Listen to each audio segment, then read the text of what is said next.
এটা এখন ভালো করে রোদে দিতে হবে, আর কিচ্ছু নয়। তারপর গরম ভাতের থালায় 1 চামচ কাসুন্দি পেলে 1 থালা ভাত নিমিষে শেষ হয়ে যাবে। ঠাকুমার হাতের তৈরি কাসুন্দি কে না খেয়েছে? সেকাল থেকে একাল কাসুন্দির সমাদর আজও সমানভাবে বর্তমান। আমিও আজকে কাসুন্দি তৈরি করব। কাসুন্দি তৈরি করতে কাঁচা আম তো লাগছেই, আর কয়েকটা শুকনো লঙ্কা আর কালো সর্ষে যে নিয়েছি আমি, আর একটু সাদা সর্ষে নিয়েছি, দুটো মিশিয়ে করব। আর একটু নুন নিয়েছি। আমগুলো আমি ধুয়ে রেখেছি, এখন আমি এগুলো ভালো করে খোসা ছাড়িয়ে নেব।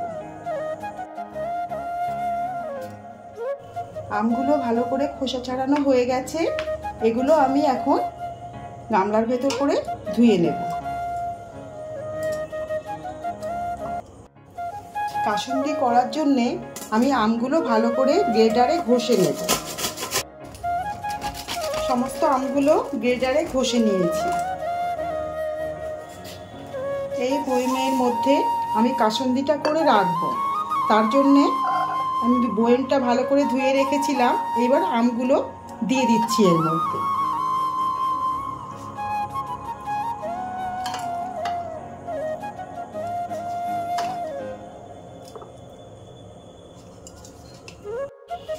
আমি এই মিক্সিং জারে সবকিছু গুঁড়ো করে নেব, তার জন্যে সাদা সর্ষে আমি দিয়ে দিলাম,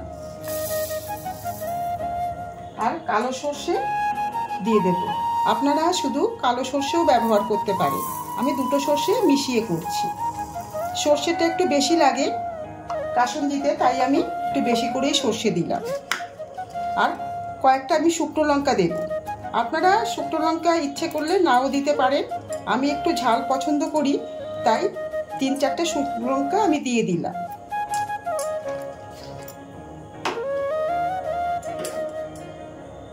আর কিছু দেব না এর মধ্যে। নুন দিলে জল কেটে যেতে পারে, নুনটা আমি পরে দেব।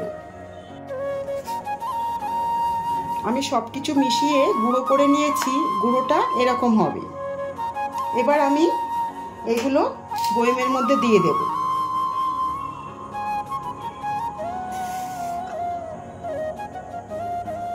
সব মিশিয়ে বয়মের মধ্যে দিয়ে দিচ্ছি।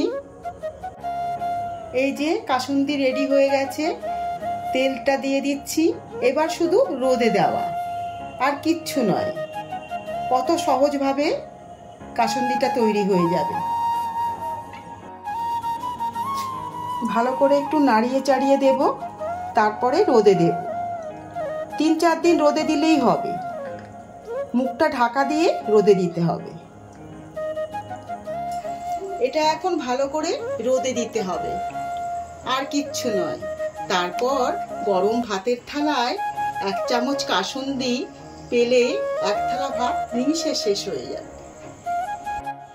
ভিডিওটা ভালো লাগলে লাইক, শেয়ার, সাবস্ক্রাইব করবেন।